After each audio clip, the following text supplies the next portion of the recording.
Welcome to New TV Telugu. తిరుపతిలో 6 మంది భక్తుల ప్రాణాలను బలి తీసుకున్న తొక్కిసలాట ఘటనపై హైకోర్టు సిట్టింగ్ జడ్జితో విచారణ జరిపించాలని వైఎస్ఆర్సీపీ కాంగ్రెస్ పార్టీ సీనియర్ నాయకుడు శాసన మండలి ప్రతిపక్ష నేత బొత్స సత్యనారాయణ డిమాండ్ చేశారు. ఈ ఘటనను హైకోర్టు సుమోటోగా స్వీకరించాలని విజ్ఞప్తి చేశారు.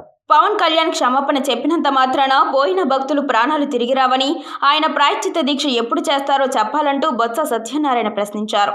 తిరుమల శ్రీవారి లడ్డు విషయంలో ప్రాయశ్చిత్త దీక్ష పేరుతో హడావుడి చేసిన పవన్ కళ్యాణ్ ఇప్పుడెందుకు క్షమాపణలు చెప్పేసి ఊరుకున్నారని అన్నారు. TTD chairman EO press meet పెట్టి క్షమాపణలు చెప్పాలని పవన్ కళ్యాణ్ చెబుతున్నాడని, క్షమాపణలు చెప్పినంత మాత్రాన వాళ్ళు చేసిన పాపాలు కరిగిపోతాయా, పోయిన భక్తుల ప్రాణాలు తిరిగొస్తాయా అని బొత్స సత్యనారాయణ అన్నారు. తిరుమల లడ్డూలో కల్తీ జరగకపోయినా ప్రాయశ్చిత్త దీక్ష అంటూ హంగామా చేయడం కాదని, 6 మంది ప్రాణాలు పోయినా తరువాత క్షమాపణలు చెప్పి తప్పించుకోవద్దని అన్నారు. తొక్కిసలాట ఘటనపై అధికారులను సస్పెండ్ చేసినంత మాత్రాన బాధితులకు న్యాయం జరిగినట్టు కాదని బొత్స అన్నారు. ఈ ఘటనను ఏపీ హైకోర్టు సుమోటోగా స్వీకరించాలని, సిట్టింగ్ జడ్జితో విచారణ చేపట్టాలని చెప్పారు. పత్రికల్లో వచ్చిన వార్తలను పరిగణలోకి తీసుకొని హైకోర్టు ప్రధాన న్యాయమూర్తి సుమోటో కేసుగా స్వీకరించాలని కోరారు.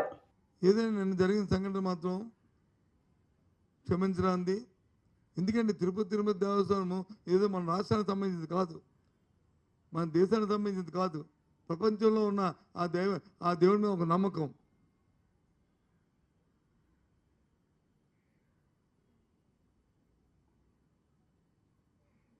ఈ దేశంలో ఈ అన్ని ముఖ్యంగా ఒక హిందూ మతం అన్ని మతాల వారు అక్కడ వస్తుంటారు ఆ దేవదేవుని దర్శించుకోవడానికి.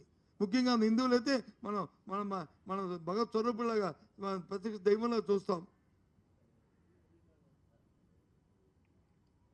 అలాంటి ఇంత అపచారమా? బాధ అనిపించట్లేదు. మళ్ళీ పైపెచ్చు దానికి రాజకీయాలు జోడించి మాట్లాడడానికి కుట్రకోణాలు ఉన్నాయి. లేకపోతే డబ్బులు ఇచ్చారు, లేకపోతే ఇచ్చేసారని చెప్పడానికి. నేను అడుగుతాను. అందుకే దీనికి పాయశధ్యక్ష ఎవరు చేస్తారు?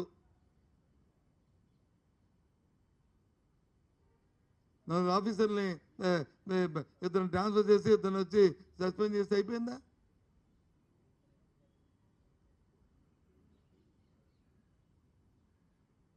నేనైతే దీన్ని నా రిక్వెస్ట్, నా డిమాండ్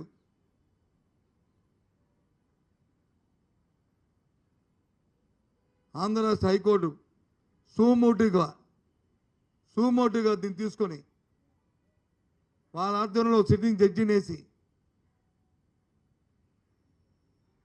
ప్రభుత్వం రాయక్కర్లే, వాళ్ళ ఆధ్వర్యంలోనే వేసి వాళ్ళు దీని మీద ఎంక్వైరీ చేయాలి. ఎవరో సమీక్షలు చేశారు, 8 రోజులు చేశారు, ఎందుకు చేయలేదు, చేస్తే ఎవరైంది, పోలీసు ఎక్కడికి వెళ్ళారు, ఎందుకు దాన్ని పర్యవేక్షణ చేయలేదు, ఎవరు దీనికి ప్రధాన బాధ్యత అనేది సుమోటో తీసుకొని చేయాలనేది నా డిమాండ్. దీన్ని పాయశక్తి దీక్ష మరి ఎవరు చేస్తారో కూడా ఆ నాయకులు చెప్పాలి.